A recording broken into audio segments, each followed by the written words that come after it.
Një alarm i ri po vjen nga sektori plegtorisë në Shqipëri. Shpërthimi i murtajës së baktive të imta në Dibër ka detyruar Kosovën të mbyllë kufijtë për importin e deleve dhe dhive shqiptare, duke ngritur pikpyetje serioze mbi kontrollin e sëmundjeve veterinare në vend. Për të folur mbi këtë situatë kemi në një intervistë epidemiologun Kujtim Mersini. Zoti Mersini, pse kjo sëmundje po prek vendin ton?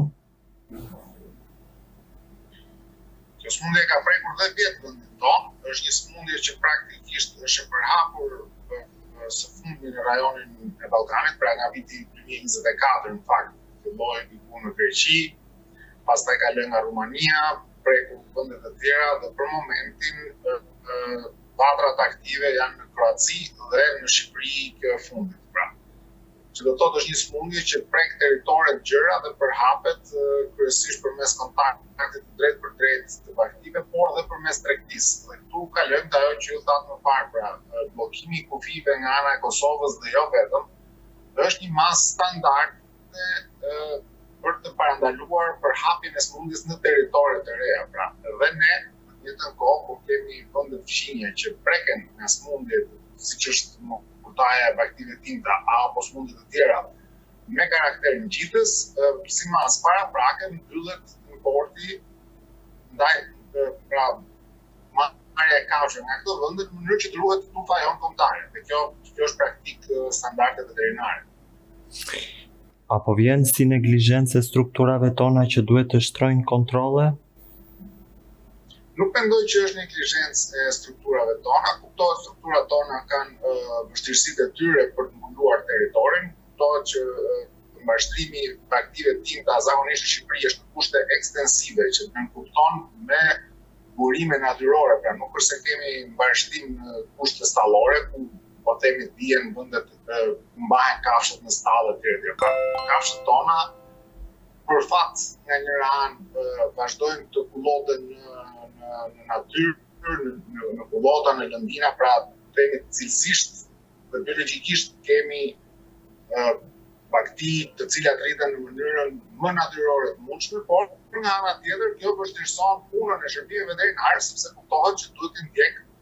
këto bakti në terrene të thyera dhe numri veterinerëve që ne kemi dhe logjistika e tyre është e pamundur që të jetë prezente kudo. Që do të thotë në kushte të tilla mbetet kryesisht në ndërgjegjen e fermerit, dhe jo vetëm në ndërgjegjen, por është dhe detyrim ligjor i fermerit që në momentin që dyshon ose has të sëmundje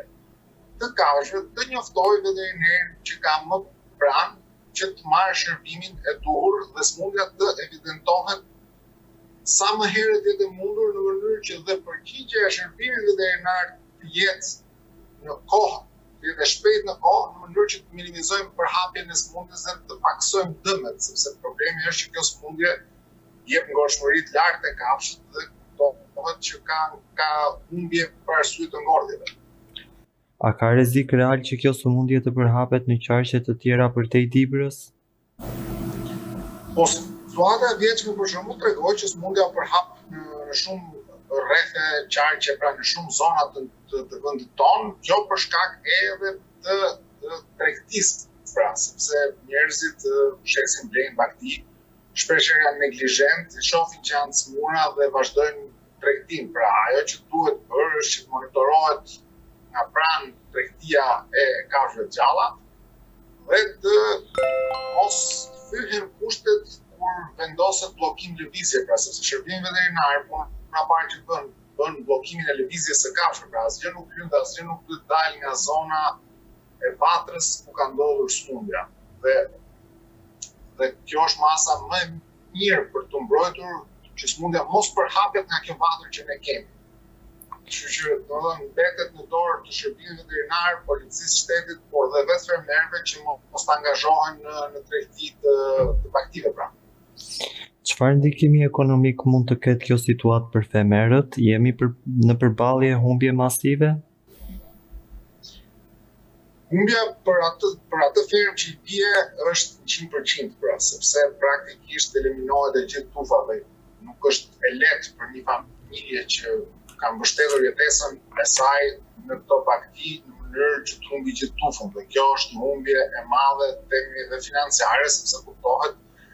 qoftë edhe një krerë po të jetë i smur, ne shërbimet veterinare janë të detyruar të eliminojnë gjithë tufën dhe për arsye që ta zhdukin si smundje, se kjo është arsye pse eliminohet tufa. Sepse pavarësisht se kafshët nuk shfaqin shenja, ato kanë qenë në kontakt me kafshët e smur dhe automatikisht në mos sot nesër do të smuren. Dhe kjo është arsye që ne eliminojmë, por nga ana tjetër kjo është një dëm që pëson buxheti i asaj familje dhe ky është një problem që unë kam sugjeruar dhe sugjeroj që duhet mbështeten familje të tilla, sepse qoftë edhe me skema të subvencionit apo skema të kompensimit të kafshëve në mënyrë që të paktën të rifillojnë bashkëtimin e baktive pasi të kalojnë periudha e pastrimit dhe selektimit të zhdukjes së smundjes. A ekziston rreziku që vendet e tjera përveç Kosovës të vendosin bllokada të ngjashme ndaj produkteve shqiptare? Kjo unë thash nuk është çështje rreziku, kjo është fakt që ndodh dhe do të ndodhë sepse është pjesë e protokolleve ndërkombëtare që kur një vend bie një smundje me karakter epidemik, siç është mortaja e baktive timta, protokolli parashikon mbylljen e kufive, sepse është një masë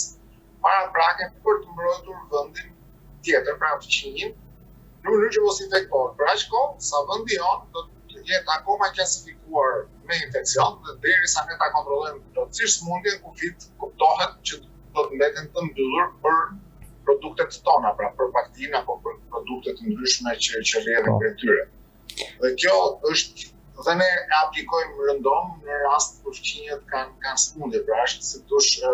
lanë dora dorën, pra në këtë rast na kanë rënë ne dhe kuptohet që kufit do të na mbyllen për arsye sepse është e ligjshme dhe është protokoll standard veterinar që kufit mbyllen. Aktualisht, sa efektive janë masat aktuale, apo kemi nevojë për ndonjë karantinë të plotë të zonave të prekura? Normalisht për mortajen e baktive timta ka një plan kontingjence, pra i cili aktivizohet në momentin kur smundja shfaqet apo vërtetohet pranë e saj dhe masat e planit janë të përshkallëzuara, pra nuk mund të bëjmë masa si thosh jo proporcionale në raport me rrezikun. Pra në këtë rast ferma eliminohet, krihet një kordon për 3 kilometrash rreth e qark fermës dhe në këtë kordon asgjë nuk del, gjitha kafshët inspektohen nga shërbimi veterinar për nëse kanë apo jo shenja të smundjes dhe përpos kësaj krijohet një mbrojtje e dytë në një rrezik prej 10 kilometrash, ku sërish të gjitha kafshët inventarizohen, kontrollohen dhe shikohet nëse do të ketë kalim pra të tyre dy radhë mbrojtës që shërbimi veterinar ngreh pra. Kto janë masat që janë marrë dhe merren në mënyrë imediate pasi është vërtetuar prania e smundjes. Aktualisht pra shërbimi veterinar ka eliminuar kafshët e verë dhe ka drejtë këto dy zona zonën mbrojtëse dhe zonën e survejancës, si quhet, pra rrezën 3 dhe 10 kilometra, në mënyrë që mos ta lejojë smundjen që të përhapet më tutje. Po. Zoti Mersini, nëse kjo situatë nuk menaxhohet si duhet, cili është skenari më i keq që mund të ndodhë në muajt në vijim? Skenari më i keq që do të shohim përhapje të smundjes në vatra të tjera, në rrethet të tjera, dhe kuptohet që duke qenë që smundja ka mortalitet lart, pra mborshmëri të lartë e kafshëve, do të kemi bordhje të kafshëve dhe kjo është ajo të cilës ne i druhemi në fakt për këtë shërbim veterinar se të mundohet që ta shmangë si skenar të keq pra dhe kjo është ajo që ne nuk do të donim që të ndodhte sepse kuptohet që humbjet financiare janë të mëdha. Kuptohet që për njerëzit nuk ka rrezik, është një smundje që prek vetëm baktitë imta, është e ngjashme me fruthin tek njerëzit, por është e specializuar për baktitë imta. Do të thotë prek vetëm delet dhe vit dhe asnjë lloj kafshë tjetër apo gjallëse tjetër.